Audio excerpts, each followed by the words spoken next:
Hello everyone. I hope everybody's doing well today. I am very excited to bring to you my notes from doing an interview with a retiree who retired at the age of 54, and that was almost 15 years ago. He's going to be turning 70 this year. This is a part 2 video. In part 1, I gave my top 5 insights based upon that interview, but today it's going to be a longer video where I go through a bunch of questions and his answers to those questions on all the different aspects of retirement, both beforehand, preparing, entering into retirement, and then since then. So I'm very excited. If you haven't checked out my channel, my name is Walter, and I retired early at the age of 52 at the end of last year.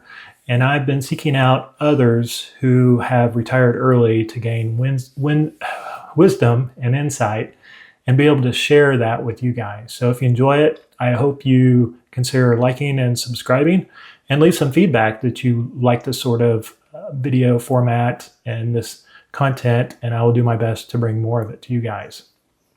Okay, I apologize. I'm going to read off my computer screen for notes, but again, the background is this retiree. I'm going to call him John. It's not his real name. John retired at the age of 54, and that was almost 15 years ago.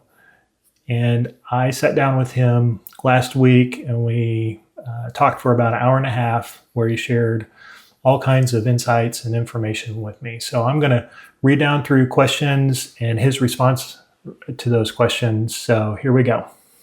Question number 1. Before retirement, what was your perception of retirement?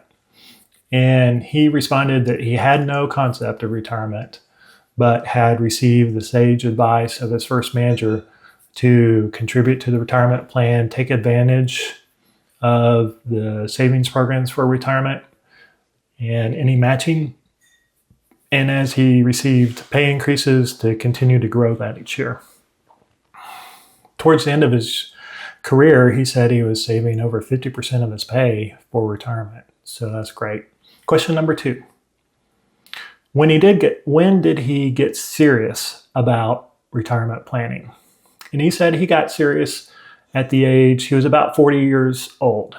And at the time, all of his retirement savings was in the stock of the company that he worked for. And there had been some pretty wild swings, and he really started freaking out, he said. So he asked around with friends and found someone who referred him to a financial planner, and that financial planner helped him kind of sort through and figure out how to make sure that he wasn't taking on too much risks and he felt comfortable with his investments. And so that's when he really got serious about saving for retirement. How did his career end? He said he was at the top of his salary range and making more than just about anybody else around him. And he was a little irritated about not getting any more salary increases, watching others continue to get increases, even though he had more experience and they had placed more expectations on him.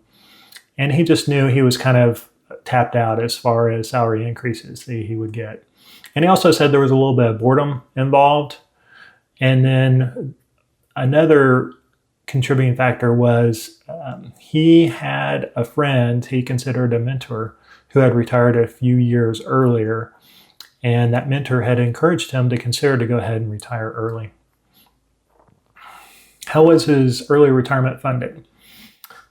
The financial advisor helped him set up a 72T plan to take, which essentially allows you to take equal distributions over a certain period of time out of your retirement savings without tax penalties. So you'll have to Google to find a little bit more. But it is a way where you can access your retirement savings prior to the age of 59 and a half.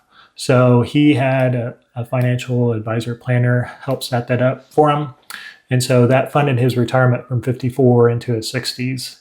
Also, he had a little rental income along the way, and he occasionally did some hourly work. So that's how he funded his early retirement.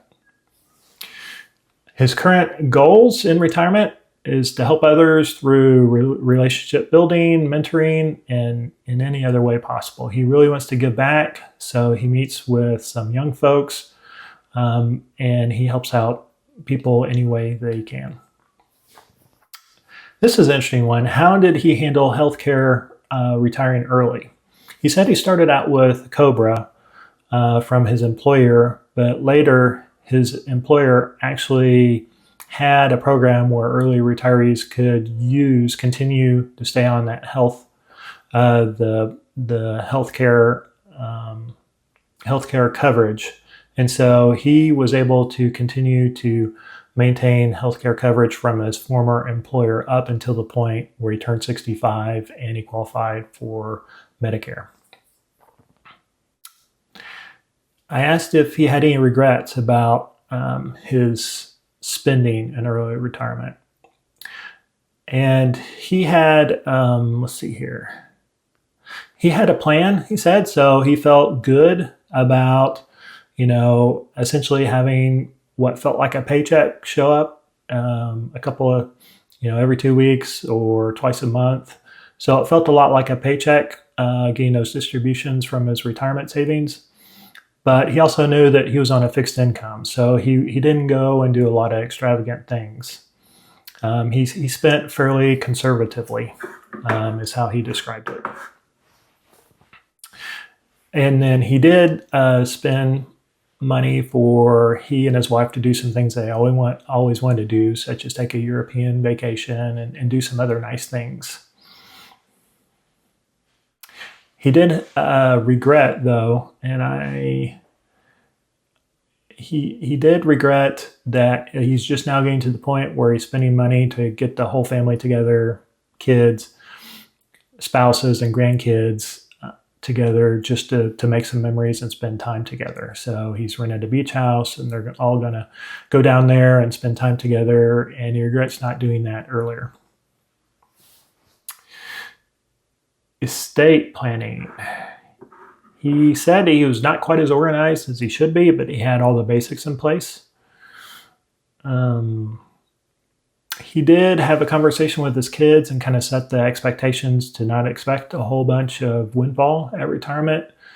And he felt good about having those conversations and setting those expectations up front.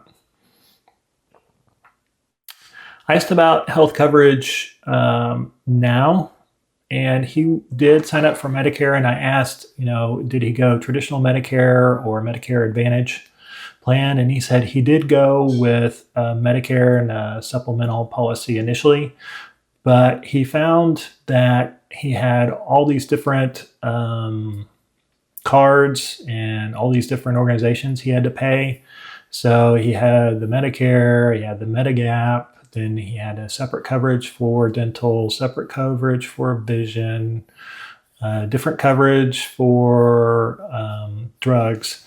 And so after a few years, he decided that he wanted to go ahead and switch to a Medicare Advantage plan just to simplify. And he did that a few years ago, and he's pleased with it so far. So far, so good. I asked if he was still using a financial advisor or if he was doing it himself. And he said yes, he did stick with that original financial advisor planner that he had initially contacted when he turned 40. I asked about what was his strategy for taking Social Security. And he said he had done, a big spreadsheet and calculated it out. And he decided that, based upon his health and longevity, that was how he would decide when to take it. So he didn't take it at 62, but he did not wait till 70 either, somewhere in the middle. I asked how do you handle taxes? And he had always done taxes himself, and so he continued to do taxes up until the last few years when he felt like that taxes were getting complicated enough where he wanted someone to really handle that for him, because he had a little bit of self-employment that he had to report. He had, of course, some retirement distributions and things of that nature he had to report, and then also a little bit of income from a rental unit. So he felt like it was money well spent just to go ahead and have someone else take care of that for him. I asked what was the most fun or enjoyable part of retirement so far, and he said doing what I want when I want to do it.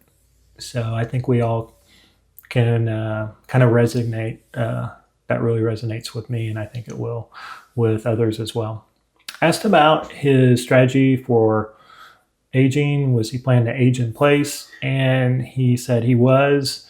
He and his wife had built a house several years ago, and they had it designed in such a way where, with some minor modifications, that if they needed a walker or a wheelchair at some point, then the house would easily accommodate that, accommodate those type of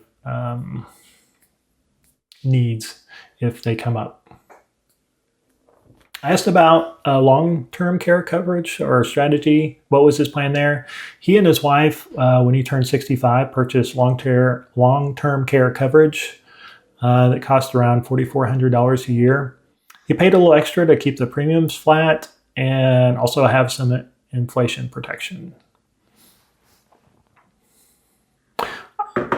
Okay, we're getting to the end here. I asked what was the most surprising thing about retirement, and he responded how quickly health can start to fail.